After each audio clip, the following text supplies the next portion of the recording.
Hi guys, welcome to Sport Okay. Cycles, and today we'll be talking about how this podcast channel will be launched, as we'll be talking about the latest football stories, latest football transfers, rumors, and even giving you the best of debates across issues in football. And joining me today is Olamide. How you doing today?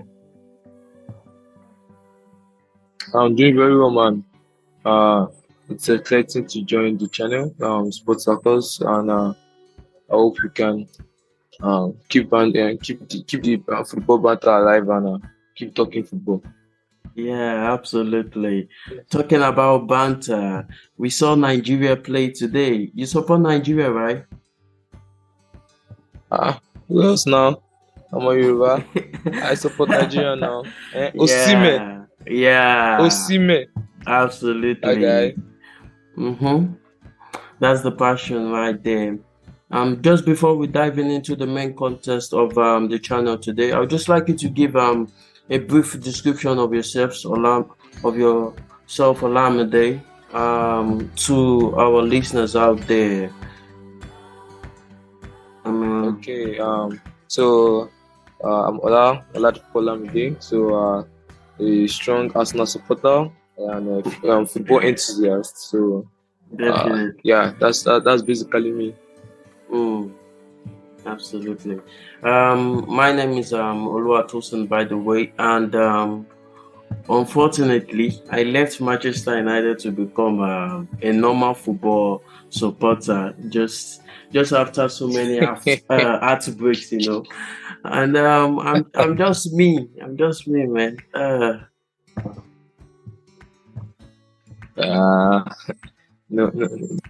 You've had it easier as Man U fans. I think Arsenal fans have had it harder, over the No, years. So no. Talking about heartbreaks. I think if you look at the season so far, it's got to be Arsenal enjoying themselves on the top, while United are just on the low. uh, well, it's better not to give yourself hope. It's the hope that kills you as an Arsenal fan. Last season we all Hey. felt like we were going to win the league. 3 games Mm-hmm. in and it all went. Yeah. Just 5 points and we lost the league. It's the hope that That's keeps you, true. man. Absolutely true. Absolutely true. I think I can feel your pain right there. And we'll be diving into one of the main contests for the program today, for launching the program today, which is got to be the African tournament going on right now. As we saw a lot of fixtures today, we saw two fixtures across the African continent. And what do you think about those fixtures, Olamide? We saw Nigeria play as well. Yeah, so Nigeria played Angola today. Well, I was actually shocked by the performance. I expected more attacking play from Angola. Looking at the last match they played where they won 3-0. Well, that like Mm, I felt mm. the passion of the Angolan players was just really crazy. And before Yeah, talking about crazy, this entire Afcon itself is crazy. Uh, exactly. everyone, Shocking. everyone who qualified last year for the last Afcon for the round of the 16th for the knockout phases. None of them are qualified this year, so there is no big team. So we can even say Yeah. we, the giants of Africa, and Nigeria, are the only big team left. So for Nigeria to be able to keep the defense intact and win the game, I mean that's big ups to the coach and the players, Yeah. man. That Yeah. was top. Absolutely, absolutely.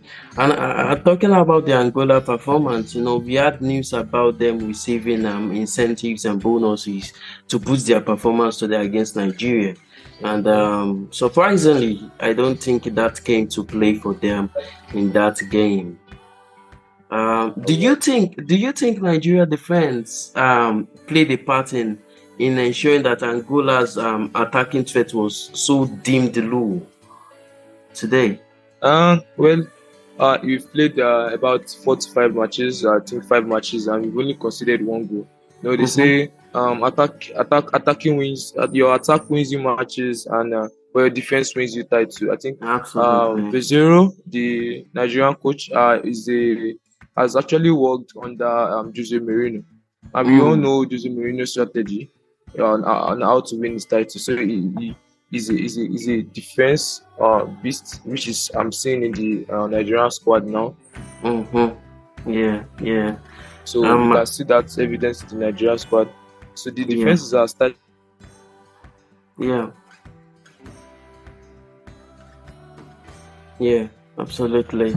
And we can see that in the play where Nigeria has changed their formation. Not surprisingly, in the first game they played against Equatorial Guinea, where we saw a 4-3-3 formation being played, but as time went on, in the game against Ivory Coast, it was converted to a 3-4-3 formation, which looks like I've been coming to play for Nigeria in the recent matches and times.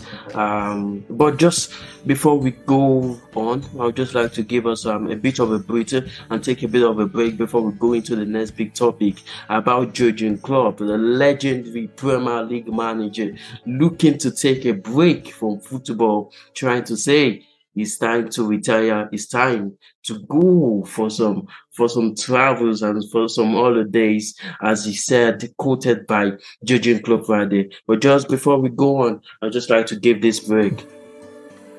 Be there. Still stay with us. Okay. Now switching on to the other fixture we saw tonight. We saw DR Congo beating Guinea 3-1.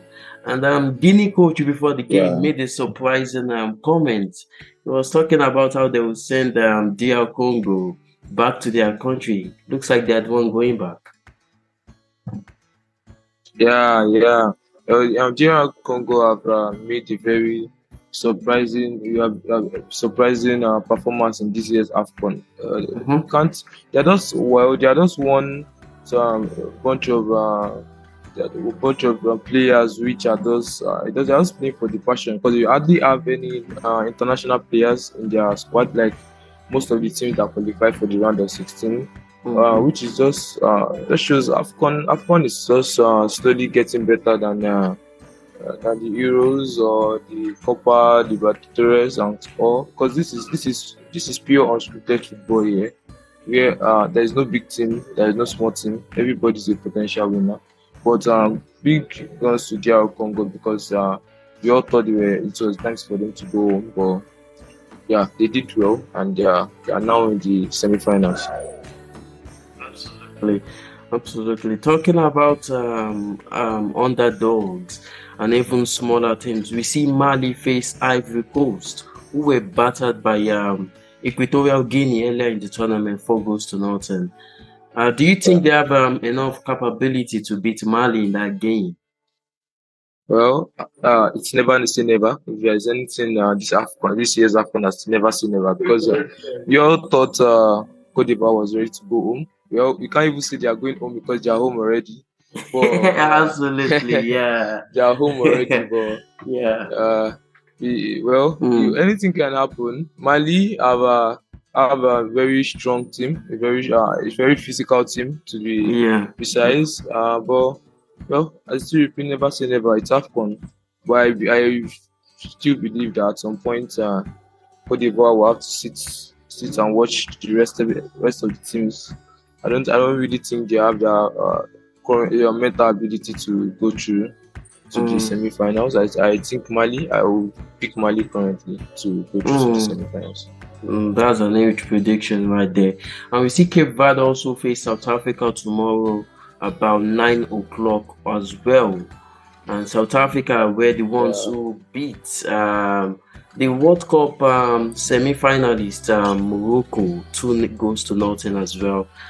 I don't know. I think it's a huge call for that game. The game between Cape Verde and South Africa, as Nigeria played Cape Verde in the group stages, I think we had the 1-1 draw, if I'm right. They are actually very well organized. They remind me of of Aston Villa currently. because Mm. they still have this. I think it's not the issue is just about conceding goals and all. So South Africa too, a proper team. I still want them. I want South Africa to go through. Then we meet them at the finals and we can decide who wins the Amapiano battle too. So yeah, I Mm. want them to qualify. We meet at the finals and we show them that Nigeria is the giant of Africa. Absolutely. I think an evidence of that is when Ghana were disqualified, and there was this jollof rice battle between Nigerians and Ghanaians. Yeah, I with yeah. Cameroon Pepe. I hope that is all settled now. And make your prediction for the final. Which two teams do you see in the final before we cross over to our main contest as well, our main topic?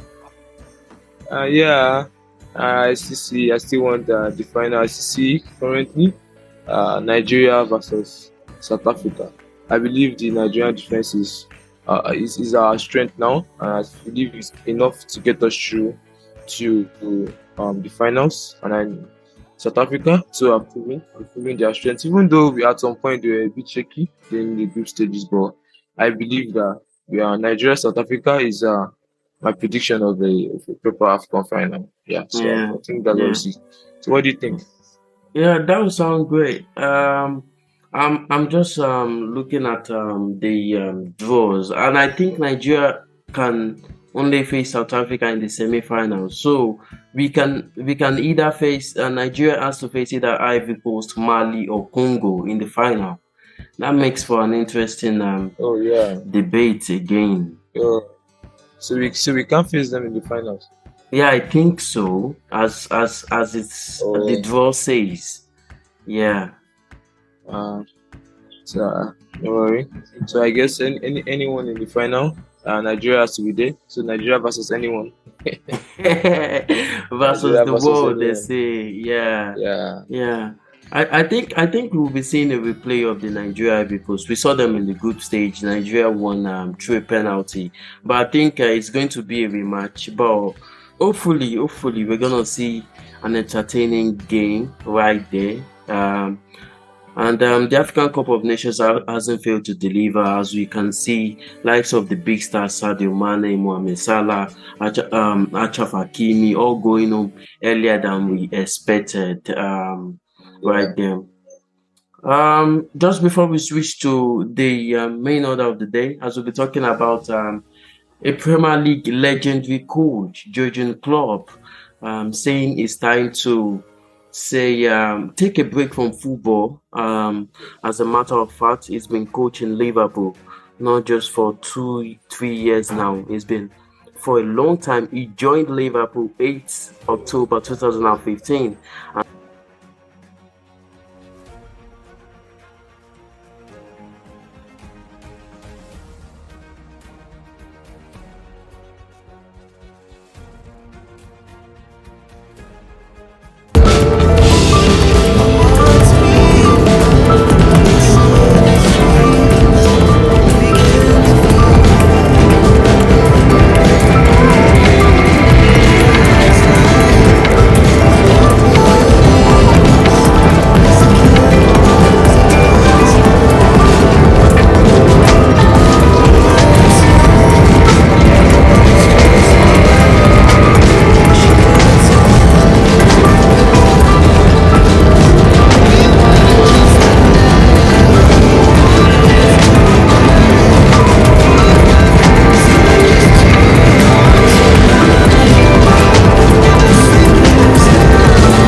it's a game which can also be a title determiner, with Manchester City being second and with a game in hand. I think it's gonna be a tight one, but again, it's at Emirates Stadium, so it's almost like Arsenal have the ball in the court. They have all it takes to win that game against Liverpool. But again, Liverpool are not just a fluke. They look like a team always very difficult to take on. But Liverpool record this season against the big sides haven't been really great. They've drawn Arsenal, they've drawn Manchester City, they've drawn Manchester United, they've drawn Chelsea at the beginning of the season as well. So it looks like it might end in another draw again. Or Olamide, what do you think about that? Well, to be honest, I definitely hope Arsenal win the game. We did it last season. We can do it again, and it's going to be a very tight game. But I believe we have the intensity. I'm so sad that Partey isn't going to make it. At some point, I think we have to give up on Thomas Partey about recovering. But I think we still have to stick with Smith Rowe or Kai Havertz playing in midfield against the Liverpool. But I believe Arsenal is good enough to beat this Liverpool team, no matter what they bring in. I believe we are strong enough to beat them, and losing this game is as good as losing the title already. We've dropped points where we shouldn't have. Quite early this season. Losing now is we've lost the Premier League already. So talking about the Fantasy Premier League, I'm going heavy. I'm investing heavily on the Newcastle team. They are facing Luton Town. I understand they are not playing their best football now, but I believe against Luton Town, we should have. Who is your pick of the week then? For the team. I go for Kieran Trippier once again. He's one player that has averaged around 8 points this FPL season. It's one of the highest rated, so I'm keeping him. I have Steven Portman, so I believe this game is going to be won on set pieces. Set pieces will be really important in this game.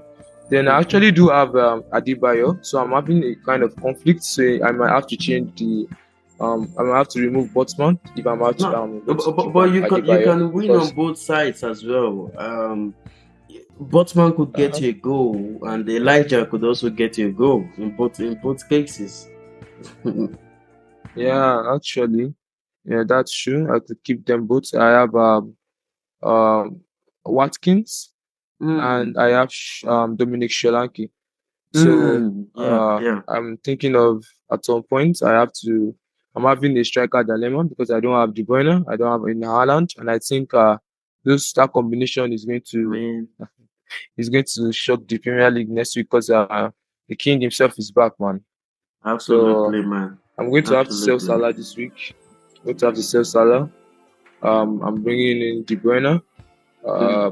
I have to sell Son too for now.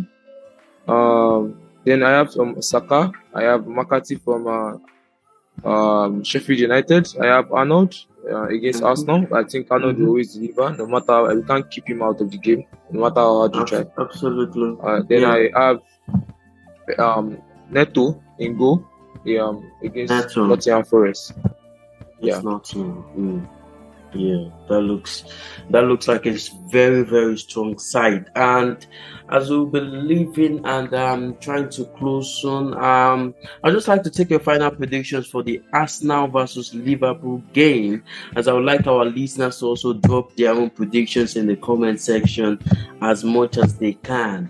So who do you think takes it all, or what's your final score for that game? So I think Arsenal 3, Liverpool 1. Okay. Arsenal 3, Liverpool 1. Definitely. Perfect. For me, I think I'll be going with Arsenal 2, Liverpool 3. I think Liverpool have it all to take right there. And it's been a big privilege launching this project with you, this Sports Cycles project with you, Olamide. Thank you for joining again. As always, a big brother, man. A big brother. Yeah. And if you're listening out there, thank you for joining us today. I hope you'll be there, yeah, again next week, as we'll be posting podcasts every week, and we might even be posting more and more, as we'll be hoping to hear from you, from your opinion about our big topics, as we've discussed across EPL fixtures and also AFCON as well. Thank you for joining today. Bye.